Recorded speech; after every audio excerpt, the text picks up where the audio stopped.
as the last one. But there are a couple things that are new about this that make it even more of the ultimate iPad, which again naturally raises the question of like, well, what is an iPad anyway? And what is a computer?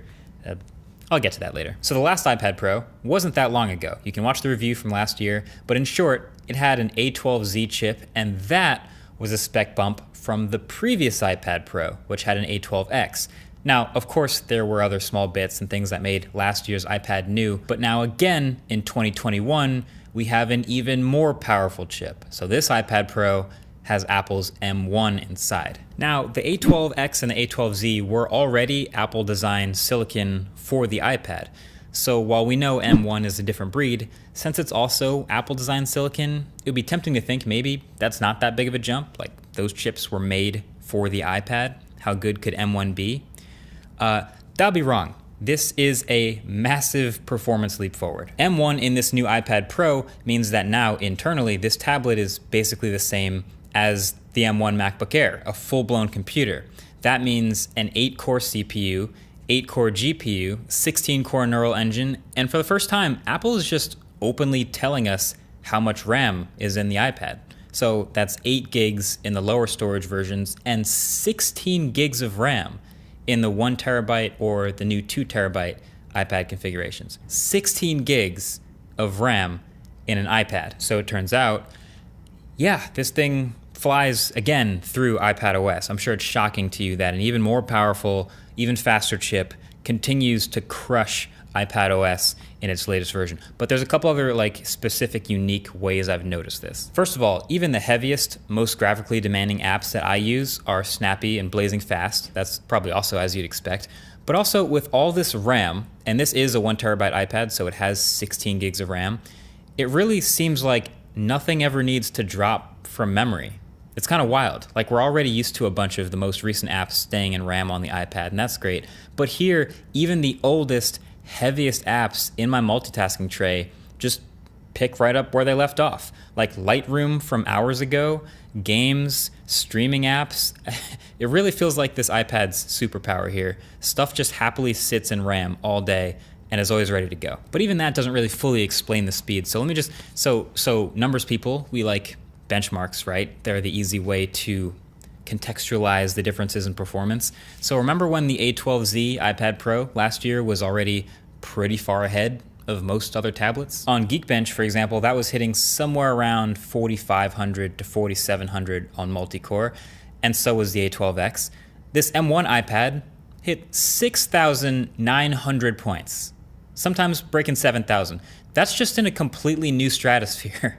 That's actually higher than the 16-inch MacBook Pro. On the longer, more detailed Antutu benchmark, the A12Z was a small bump up over the A12X, so it went from 717,000 to 723,000. Then M1 iPad Pro just casually drops a score of 1,084,000 points. So it's literally 30 to 45% faster than the last iPad Pro, which was already faster than pretty much every other tablet. It's like, you just don't see these types of performance increases year to year that often. So we knew Apple Silicon was special, but I mean, it's just kind of ridiculous. It's actually kind of a struggle to find the places where a regular user might find this extra performance here. Like, I guess that's the point. A regular user is never going to use all of this performance. They'll get an iPad Air. But hey, this is called the iPad Pro for a reason, and so there are actually a few pro workflows that might be taxing the current iPads or might benefit from the extra headroom in the new one. I did a 1-hour iMovie export test. The last iPad Pro crushed it in 17 minutes. The M1 iPad did it in 12 minutes flat. So there's another 30% improvement for you. If you're doing a bunch of batch Lightroom imports and exports, for example, or just a bunch of heavier things like that in succession, then of course this new iPad is going to be great. And then all that RAM makes the heavier edits in LumaFusion or bigger projects with a lot more layers in Photoshop, that type of stuff, more snappy. That's the real high-end benefit here. But there are a few other new things with this iPad Pro too, aside from just performance.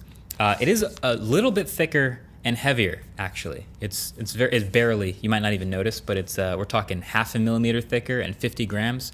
but it was enough for me to notice, so I'm mentioning it to you. And it's actually to accommodate the new M1 stuff, the new display, which I'll get to, but also a little bit of a bigger battery, physically speaking, in this bigger one. So would you look at that? Apple making a product slightly thicker for a slightly bigger battery. Nice. The cellular option, which I'm holding, is also now 5G, which is pretty sweet. So now, in addition to the antenna bands, the cellular iPad now has this little plastic cutout at the bottom next to the speakers, just like the 5G iPhones have on the sides.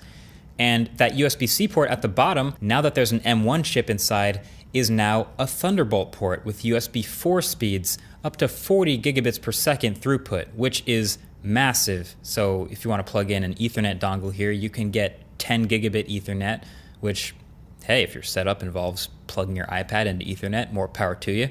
But also, that's a huge win for faster file transfers. Again, if you're importing like a ton of photos straight from the camera through a cable or even videos, it's enough bandwidth to now really make a difference. You can also plug straight into the Pro Display XDR and drive it at full resolution 6K. Again, not sure whose setup that is, but more power to you. But maybe the most interesting unexpected change to this new iPad is now actually the front-facing camera. So no, they didn't move it to the middle at the top where it should be, but they did add an ultra-wide camera. Now listen, I'm never gonna advocate for taking photos on the iPad. It's just not gonna happen.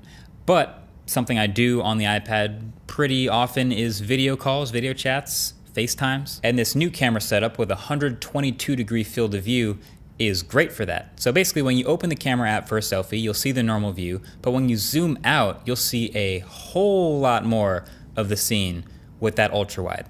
Now, it's heavily distorted near the edges, even with distortion correction turned on in settings. Not sure that is actually correcting anything, but hey, an ultra wide camera is really useful despite not solving the problem of being in the wrong place. Now, when you're in a supported app, there's a new feature called Center Stage that kicks in and does a pretty good job of basically following a face around that ultra-wide frame. So it zooms in a bit and focuses on the face and keeps it kind of near the middle. And if more than one face gets into the frame, it also tries to stay wide enough to keep them both and follow both of them. Overall, it's pretty simple, just a sort of a neat touch, but it works pretty smoothly most of the time, and I found it a nice addition that just makes a lot of sense on the iPad. Also, if you ever want to turn this off, you can jump into the settings app, pick the app that you want to turn it off in, and then within the settings, you'll see a center stage checkbox.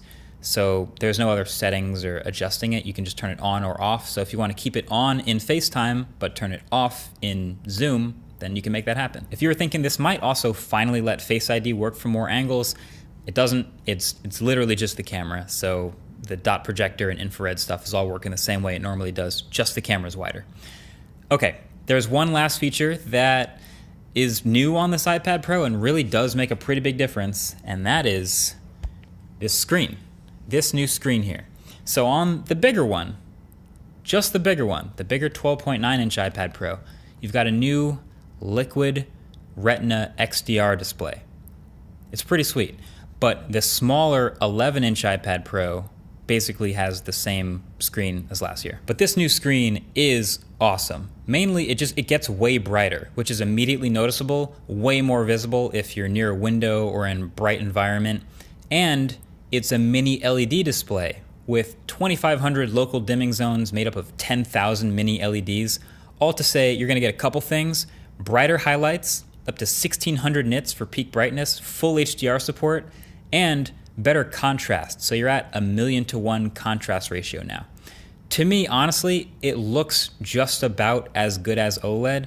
I mean, the thing about so much of the content you watch on the iPad is you almost always have those black bars because of the aspect ratio, and those look way closer to black now with the black bezels. Plus, there's all this local contrast, and specular highlights just look awesome. So now any shows or videos you want to watch in HDR look that much more impressive, and a full HDR creation workflow is sort of unlocked now from beginning to end. So if you want to shoot and edit and export and upload HDR videos or photos, you can do all of that from this iPad. So now remember when I was saying the iPhone 12 started shooting Dolby Vision HDR video, but it turns out there wasn't that many places to actually view it. Well, here's one more great place to view it on the larger new M1 iPad Pro. Now the question that I'm sure is on plenty of minds, like it was on mine when I saw the announcement, why no mini LED on the smaller M1 iPad Pro? And I'm thinking it's a cost thing. This is just me speculating. You know, it is more expensive. OLED is also more expensive, but not quite as bright. So this is a great tech to see in the iPad, but it's kind of a shame because I really like the smaller iPad Pro. That's the one I personally use from back in 2018, actually. So because this new one doesn't have this mini LED display, it's yet another performance bump that I don't need. So I feel like I'm not gonna upgrade. I'm gonna keep using my 2-generation-old 11-inch iPad Pro. But yeah, this one is nice. Everything else though about this M1 iPad Pro is pretty much exactly the same as last year's, which is to say really, really, really good. So the quad speakers are still super loud and sound great. The microphones are still awesome. The body is still all metal, same design, and the dual cameras plus LiDAR are still here on the back and still great for a tablet. Plus actually the M1 chip now allows for Smart HDR3 from the rear cameras for all you iPad photographers out there. Please don't. But then again, iPadOS is still iPadOS, which to me really gets me thinking that the iPadOS 15 update that's coming up has got to be a pretty significant change to what we have now in iPadOS 14.5. Like, it's got to be, right? Like, there's been some rumors floating around now about some pretty big home screen changes, widgets being able to drop anywhere on any home screen, and maybe some more significant multitasking improvements on the iPad. I might keep my eye out at WWDC for something like that. But yeah, I mean, other than that, it's another iPad Pro doing the same stuff even faster. So if you had some bottleneck issues, if you had those heavy Pro workflows, then you'll really notice the difference between M1 iPad Pro and the already fast A12Z iPad Pro. But yeah, it's getting kind of ridiculous at this point. All right, a couple other miscellaneous things that didn't quite fit into the full review. There is a new Magic Keyboard for the iPad Pro people were wondering about. Slightly different, but it's functionally exactly the same. Really, it's just adjusted slightly for the 0.5 millimeter of extra thickness for the iPad. So you can still totally use the old Magic Keyboard. I tried, works perfect. It just might feel a little bit snug when it's closed, that's all. No biggie. And the battery life, even though a bunch of variables have changed, still feels about the same, maybe a little bit worse if anything, because you got to factor in, so now if your battery life is here, you add a more powerful M1 chip, you add 16 gigs of RAM that tons of apps are staying in, you add a mini LED display that's much brighter, but also a larger battery capacity. So we've ended up about the same rating. So at the end of the day, it's rated for the same 10 hours as the last one. I feel like the magic of the M1 is really giving me great standby time, but I was able to run through the battery a little faster at full brightness with high intensity stuff going on, especially when connected to the Magic Keyboard. Not a huge surprise. This M1 iPad Pro is the ultimate spec bump because, again, fundamentally, it's just crushing the same things that any previous iPad Pro could do, just even faster with a better screen. And that's gonna be great for a lot of people. But I feel like I'm just impatient for like a better use of all this power, if that makes sense. Like, it feels like I'm like upgrading to a Ferrari, but sitting in city traffic all day, you know what I mean? Or like strapping rockets to your car when what you really wanted was a pickup truck. I don't know if I'm making any sense right now. My point is, if it's a computer you're after, the M1 MacBook Air is the same computer, but it's cheaper, it's thinner, it's lighter, it's better balanced overall as a computer with the keyboard and the screen. It's not an iPad, you know, it's not a touchscreen, it doesn't have 5G, no center stage. But if it's a tablet you're after with the touchscreen, with 5G, with all the apps, with the Apple Pencil, with the XDR display, all this stuff, this is the GOAT. This is the GOAT of tablets, I'm saying it. It can also sort of convert partially into a computer if you want it to. But as I explored in this video right up here, it isn't really ready to be like a full-time computer for a lot of people just quite yet. But as a tablet, it's the GOAT. Matter of fact, here's a theory to think about. Is this new iPad too good? Meaning, like, it feels like the only thing holding this iPad back is Apple protecting the Macs a little bit. Because honestly, think about it. If this iPad got the iOS 15 makeover that I want, if it got Final Cut and it got like a serious keyboard dock that you just plug into and it's weighted properly and it doesn't suck on your lap, I wouldn't have a MacBook, honestly. I would just use this. Like, would anyone need a laptop if the software really made the difference? Something to think about. I'll entertain that in the comment section below. Anyway, that's basically it. Thanks for watching.